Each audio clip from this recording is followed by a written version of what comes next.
ये तो आश्चर्य की बात है भ्राता। इस बार कार्य इतनी सहजता से कैसे हो गया? हमें वहां जाने की आवश्यकता ही नहीं पड़ी। जल तत्व की मणि अपने आप बन रही है।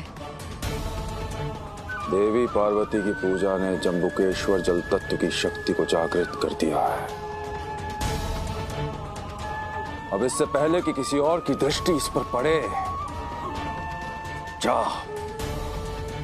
जाकर इस मणि शक्ति को मेरे पास लेकर आ।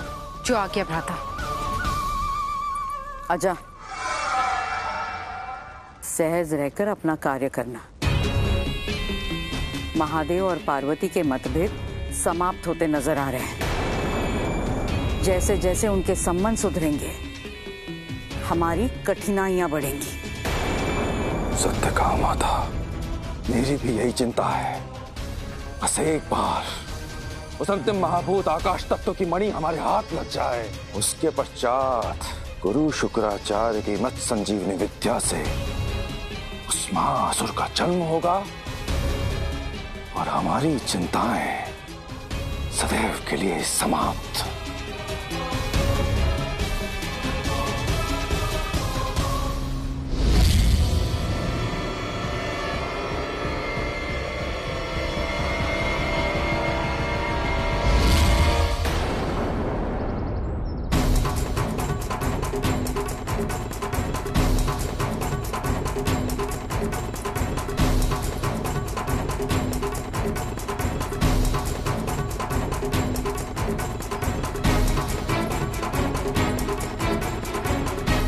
तो षड्यंत्रकारी ने बदल लिया अपना वेश। प्रतीत होता है कि कथा में कोई बड़ा नाटकीय मोड़ आने वाला है। मुझे असुरों के इस षड्यंत्र का पता लगाना ही होगा।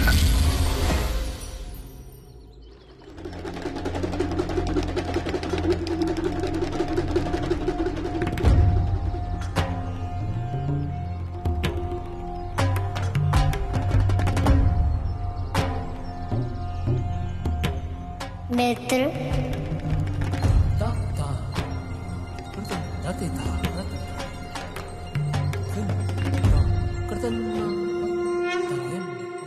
आपने मुझे क्षमा कर दिया ना मित्र? नहीं,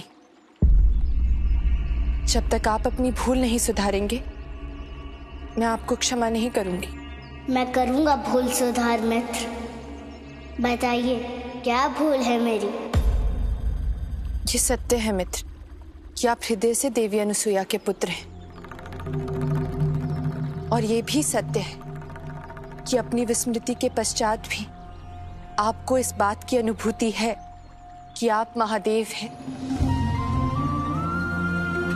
महादेव की अर्धांगिनी, महादेव के भक्त, और समस्त देवी देवता आपको महादेव मानते हैं, आपके प्रति पूर्णता समर्पित है। तो क्या आपका उनके प्रति कोई कर्तव्य नहीं है? क्या आपको उनकी भक्ति का आंशिक प्रतिफल नहीं देना चाहिए? क्या आपका उत्तरदायित्व केवल अपनी माता के प्रति है? बोलिए, उत्तर दीजिए।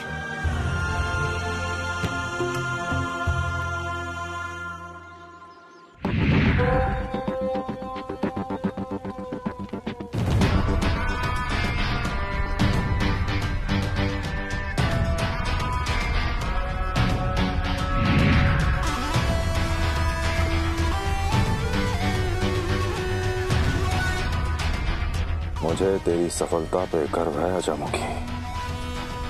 तू जो उपहार मांगेगी वो मैं तुझे दूंगा। बस एक बार उस आकाश तत्व की मणि मेरे हाथ आ जाए, तेरा नाम असुर इतिहास में स्वर्ण अक्षरों से लिखा जाएगा अजामुखी।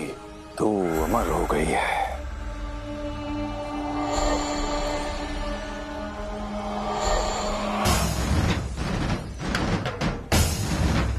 माता, भस्मासुर के भस्म से जीवित होने वाले महासुर के स्वागत की तैयारी कीजिए। महाअसुर का असली स्वागत तो तब होगा तारका, जब वो त्रिदेव के भस्म को ठोकर से उड़ाएगा। सत्य का माता, सत्य का। वो महाअसुर अपार शक्तियों का स्वामी होगा। सुन लो दसों दिशाओं, मेरे महाशस्त्र महाअसुर अवश्य जन्म लेगा और संसार की कोई शक्ति उसे जन्म लेने से रोक नहीं सकती। नारायण नारायण। तारकासुर भस्मासुर के भस्म से उससे भी अधिक शक्तिशाली किसी महासुर को जन्म देने की तैयारी कर रहा है।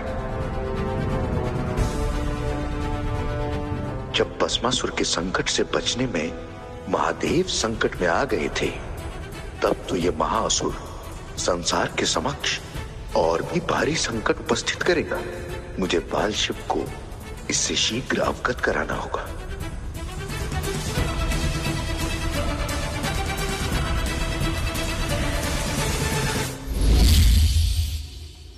यदि आपके पास उत्तर नहीं है तो आपको मुझे एक वचन देना होगा। कैसा वचन मित्र? जिस प्रकार आप अपनी माता देवी अनुसुईया के घर के आंगन को अपना घर मानते हैं, ठीक उसी प्रकार आपको कैलाश और तीनों लोकों को अपना घर समझना होगा। आपको उन सबको भी प्रेम और समय देना होगा। यदि आप इस प्रकार का सम्यक व्यवहार का पालन करेंगे तो मैं आपको क्षमा कर दूंगी मित्र। बोलिए, आपको स्वीकार है? स्वीकार्य है मित्र।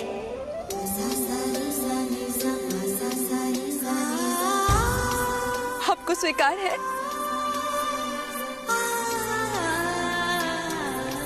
तब मैं आपसे रुष्ट नहीं हूं मित्र।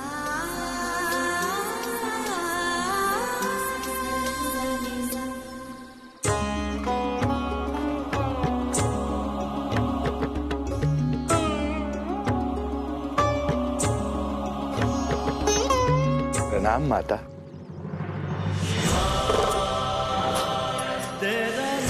प्रणाम प्रभु।